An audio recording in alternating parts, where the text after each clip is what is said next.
Rumpelstiltskin from Grimm's Fairy Tales. By the side of a wood in a country a long way off ran a fine stream of water, and upon the stream there stood a mill.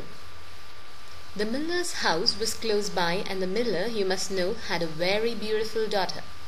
She was, moreover, very shrewd and clever, and the miller was so proud of her that he one day told the king of the land, who used to come and hunt in the wood, that his daughter could spin gold out of straw. Now this king was very fond of money, and when he heard the miller boast, his greediness was raised, and he sent for the girl to be brought before him.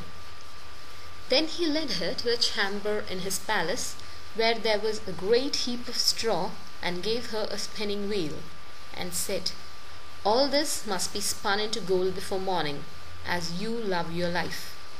It was in vain that the poor maiden said that it was only a silly boast of her father, for that she could do no such thing as spin straw into gold. The door was locked, and she was left alone. She sat down in one corner of the room and began to bewail her hard fate, when all of a sudden the door opened, and a droll-looking little man hobbled in, and said, "Good morning to you, my good lass. What are you weeping for?" "Alas," said she, "I must spin this straw into gold, and I know not how." "What will you give me," said the hobgoblin, "to do it for you?" "My necklace," replied the maiden. He took her at her word, and sat himself down to the wheel, and whistled and sang, round about, lo and behold, reel away, straw into gold." And round about the wheel went merrily. The work was quickly done, and the straw was all spun into gold.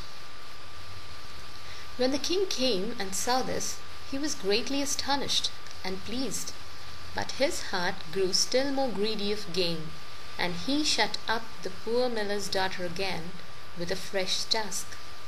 Then she knew not what to do, and sat down once more to weep, but the dwarf soon opened the door and said, "What will you give me to do your task?" "The ring on my finger," said she. So her little friend took the ring and began to work at the wheel again, and whistled and sang, round about, lo and behold, reel away, straw into gold. Till long before morning all was done. The king was greatly delighted to see all this glittering treasure, but still he had not enough, so he took the miller's daughter to a yet larger heap, and said, "All this must be spun tonight, and if it is, you shall be my queen." And soon as she was alone, the dwarf came in, and said, "What will you give me to spin gold for you this third time?" "I have nothing left," said she. "Then say you will give me," said the little man, "the first little child that you may have when you are queen." "That may never be," thought the miller's daughter, and as she knew no other way to get her task done, she said she would do what he asked. Round went the wheel again to the old song, and the mannikin once more spun the heap into gold. The king came in the morning, and, finding all he wanted, was forced to keep his word, so he married the miller's daughter, and she really became queen. At the birth of her first little child she was very glad, and forgot the dwarf and what she had said. But one day he came into her room, where she was sitting playing with her baby, and put her in mind of it. When she grieved sorely at her misfortune, and said she would give him all the wealth of the kingdom if he would let her off, but in vain, till at last her tears softened him, and he said, "I will give you 3 days' grace, and if during that time you tell me my name, you shall keep your child." Now the queen lay awake all night thinking of all the odd names that she had ever heard, and she sent messengers all over the land to find out new ones. The next day the little man came, and she began with Timothy, Ichabod, Benjamin, Jeremiah, and all the names she could remember. But to all and each of them he said, "Madam, that is not my name." The second day she began with all the comical names she could hear of, Bandy-legs, Hunchback, Crookshanks, and so on. But the little gentleman still said to every one of them, "Madam, that is not my name." The third day one of the messengers came back and said, "I have travelled 2 days without hearing any other names.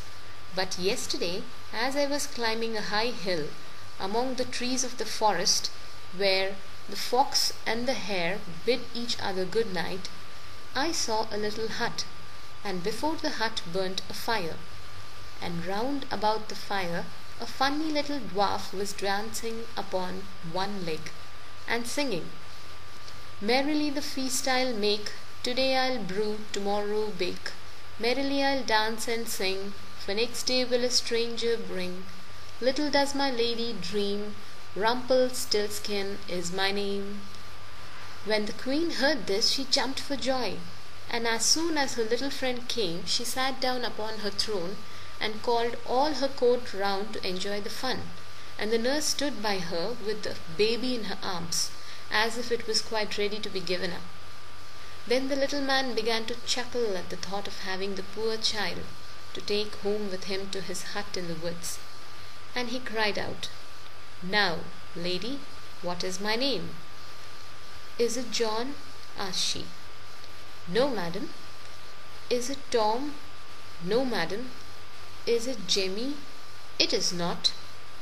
'Can your name be Rumpelstiltskin?' said the lady slyly.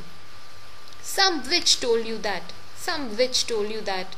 cried the little man, and dashed his right foot in a rage so deep into the floor that he was forced to lay hold of it with both hands to pull it out.